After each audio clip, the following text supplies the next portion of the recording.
Hello everyone! Eto nga nung araw na pumunta na naman nga kami sa bayan. Around 7 AM nga, nakaalis na nga kaagad kami sa bahay. Then pagdating namin sa Balatan ay sumakay na nga kaagad kami ng jeep. Kaso itong si Zen, pagkasakay pa lang namin sa jeep ay nagrereklamo na nga siya na mainit nga daw. Sa part kasi na naupuan namin ay sarado nga yung bintana kaya wala talagang pumapasok na hangin. Pero buti na nga lang at lumarga na nga din agad itong jeep. Kaya ayan, kumalma nga din si Zen. Fast forward, after 1 hour, eto nga at nakarating na nga rin kami dito sa bayan ng Nabwa. Kaso itong si Zen ay wala pa nga sa mood dyan kasi bagong gising. Pinipicturean ko nga siya dito sa may photo booth kaso ayan, di nga siya tumitingin at di rin nga nagsasmile. Pumunta na nga muna kami dito sa Wayfind Ways kasi meron na naman nga akong mga transaction na kailangang isettle. After ko ang masettled yung mga transaction ko ay dito na nga kami pumunta sa Bida Ang Saya. Sure. Kaso pagdating nga namin dito, news ko, blockbuster na naman. Kaya pumila na nga kaagad ako para makapag-order na nga. Kaso eto naman nga yung isa sa mga problema ko ay di ko na naman nga maaninag kung ano yung o-orderin ko. Kaya ang ginagawa ko ay pinipicturean ko nga ito at dito ko na nga lang sa cellphone tinitingnan. Ka-order na nga ako at wait ko na nga lang daw yung aking order. Kaso itong si Zen ay hinahanap niya ng kaagad sa akin yung kanyang Chicken Joy. Bakit daw iba yung binigay ko sa kanya, hindi Chicken Joy? Nakatayo pa nga kami dyan habang hinihintay namin yung order kasi wala nga maupuan kasi madami pa nga talagang kumakain. Pati nga itong pila ng mga order ay madami pa nga din. At meron pa nga nagsisidatingan. Buti nga lang at meron na nga ding tapos kumain kaya heto inabangan na nga namin at kami na nga yung umupo. Makalipas nga ang ilang minuto ay okay na nga din yung order namin kaya kinuha na nga din ito namin ni Zen.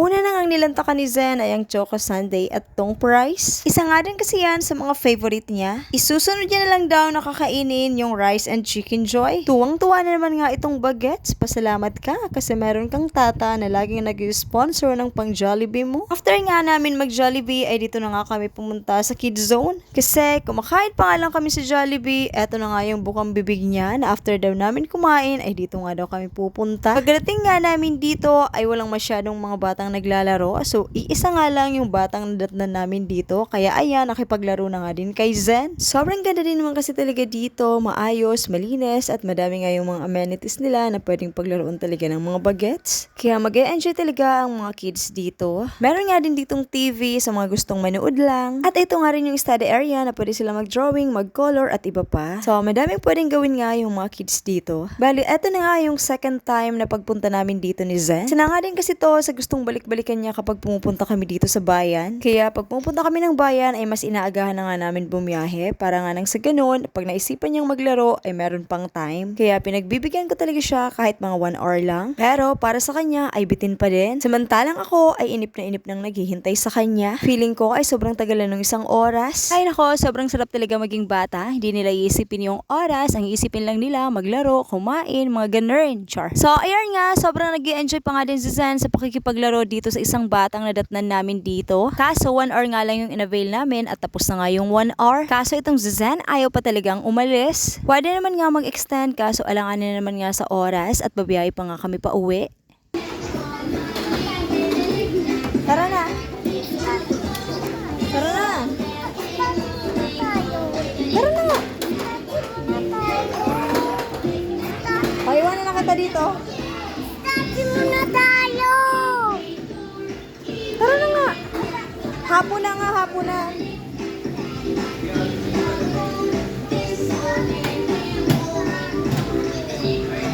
Dali na. Alis na ako. Iwanan na kita dito. Bye-bye.